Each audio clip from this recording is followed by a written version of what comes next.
chose. Habib Marwan, sur le fait que la grève a été totalement suivie. Oui, le président est au-dessus de la mêlée. C'était une invention de la Ve République avec le général de Gaulle.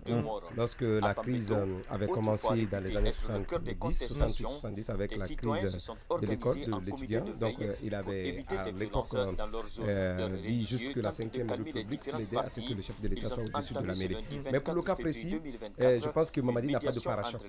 Aujourd'hui, il est le plus exposé parmi tous ses collaborateurs. Il n'y a pas un gouvernement visible, il n'y a pas un ministre sectoriel qui est décrié, c'est un problème de gouvernance. Et quand on parle de problème de gouvernance, comme nous a appris Alpha Condé, le poisson pourrit par la tête. Et d'ailleurs, c'est ce qui a même amené au coup d'État.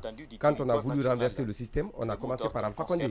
Donc pour vous dire aujourd'hui, s'il y a problème, on s'attaque par la tête. Et cette tête, c'est bien entendu le général Mamadi Doumbouya.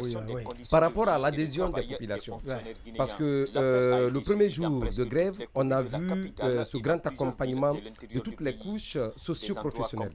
C'était juste c'était une façon d'exprimer le ras-le-bol qui était là. Les gens étaient mécontents d'une gouvernance. Ça s'est exprimé, ça s'est prouvé et ça s'est constaté à travers la ville, que ce soit ici à Conakry ou à l'intérieur du pays. Il y a eu cette forte adhésion de communauté partout. Les gens sont restés à la maison. Mais aujourd'hui, le deuxième jour, parce que je vois la reprise par endroit du transport en commun.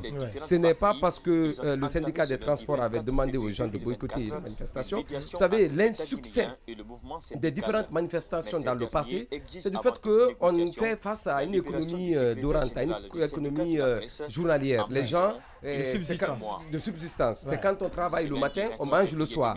C'est ce qu'on a inculqué dans on commence le matin, on envoie la dépense de la journée. Justement. Donc c'est ce qui trompe les dirigeants. Cette appréciation économique. Parce que les conseillers qui sont là, c'est des gens qui sont sortis de l'ancienne école. Ils vont dire au président, non, quand ça manifeste, le Guinéen ne pourra pas tenir plus de 3 jours. Plus de 3 jours. Et puis on va laisser le syndicat. Vous avez vu comment ils sont abandonnés.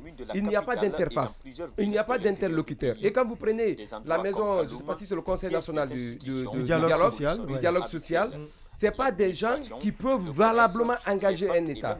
C'est une maison de facilitation. C'est comme le rôle du médiateur. Il n'a pas un pouvoir, comment on appelle, il n'a pas un pouvoir d'application. Il n'a pas un pouvoir qui peut permettre certainement à obtenir quelque chose de l'État. Non, il facilite. C'est un médiateur. C'est quelqu'un qui consolide des positions. Mais il ne peut pas engager l'État. Donc il ne faudrait pas qu'on se trompe. Aujourd'hui, certainement, il y a cette reprise par endroit. Je pense que le plus essentiel, puisque les gens estiment que les activités se sont arrêtées. Mais moi, je dirais, depuis le 5 septembre, la République s'est arrêtée.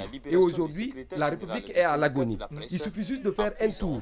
Il n'y a que ceux qui ont obtenu de décrets qui viennent dans l'administration. Vous prenez, ce sont les DG et les DGA qui aujourd'hui, et les secrétaires généraux des différents ministères qui viennent pointer tous les matins aux différents postes. Et après ça, ils rentrent à 14 h. C'est pour vous dire que le pays est à l'agonie. Donc il n'y a pas d'issue favorable parce que plus on perdure dans le choix du Premier ministre, plus le colonel s'expose. Parce que je vais vous dire, il n'y a pas de timing pour un chef d'État de choisir ses collaborateurs. Mais s'il prend du temps pour les choisir, il faudra qu'il choisisse des gens qui peuvent certainement bénéficier de l'adhésion populaire.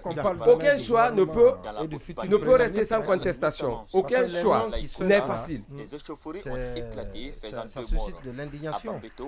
autrefois réputé être le cœur des contestations, on entend ça et là, se sont organisés en comité. Même si on nommait le comment on appelle, l'archevêque, l'ancien archevêque de Conakry, comment il s'appelle, Robert Sarah, il y aura des critiques. Parce qu'à un moment donné, il a fait une prise de position risquée, une prise de position décriée. Donc je pense que quel que soit, c'est en cela s'exprime ce qu'on appelle le sens de la responsabilité, mais surtout l'âme d'un homme d'État. L'âme d'un homme d'État, c'est dans ce choix difficile. Il faut choisir. Choisir, c'est décider. Je pense que le chef de l'État, qu'il soit Aboubacar Condé, qu'il soit Sansou, qu'il soit Monument, mais ce qui est quand même regrettable, aujourd'hui tout le monde est ministrable. Vous avez vu, aujourd'hui il y a même des journalistes qui battent campagne pour qu'ils deviennent des ministres. Je vois des noms circuler un peu partout. On a décentralisé.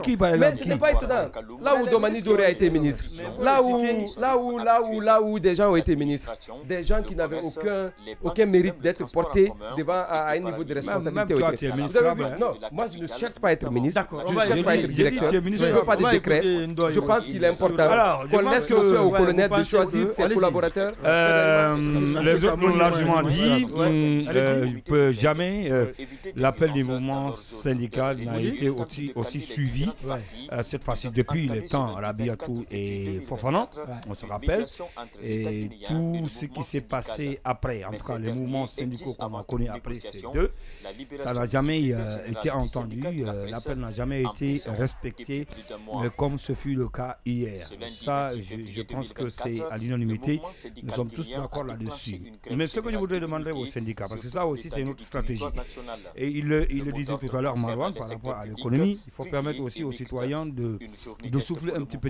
C'est vrai que la grève n'a fait que pour le moment 2 jours, hier et aujourd'hui, mais il faudrait s'inspirer pour demain. Il faut s'inspirer de la stratégie de Rabiatou et de Fofana paix à leur âme. Et qu'à leur époque, quand on fait 1 semaine, 2 semaines, ils attendent vers la fin du mois pour suspendre la grève momentanément. Mais on est loin de ça. Oui, c'est ce que je dis. Non, il faut permettre. Ce n'est même pas dans l'intérêt de la capitale, notamment sur l'axe Amdalaï. Oui, voilà, si c'est le cas, si on arrivait à ce stade, je pense que c'est notre stratégie aussi qui permettait aux gens de souffler un petit peu parce que, comme on le dit, certains, il faut qu'ils cherchent le matin pour pouvoir manger le soir. Donc quand c'est comme ça, ils ne sont pas concernés par la grève, non? C'est l'informel. Les commerçants ne sont pas peut-être par solidarité. Le secteur des transports est concerné. Oui, mais ils doivent ils peuvent faire une grève. La démarche lundi et vendredi. Oui, voilà. À chaque jeudi, par exemple, Rabiatou à l'époque et Fofana suspendaient la grève pour permettre aux gens surtout à la fin du mois, parce qu'il faut le rappeler. C'est vrai que nous sommes à 2 jours, 3 jours, mais ça coïncide à la fin du mois. Pour permettre aux gens au moins de rentrer en processus de salaire, faire les dépenses. Puisque les salaires sont virés, est-ce que ça peut avoir... Mais les banques sont fermées. Les banques sont fermées. Les banques sont fermées. C'est une stratégie de permettre aux gens de récupérer le salaire. Et jeudi, vendredi, samedi, dimanche, lundi, ils reprendraient encore la guerre.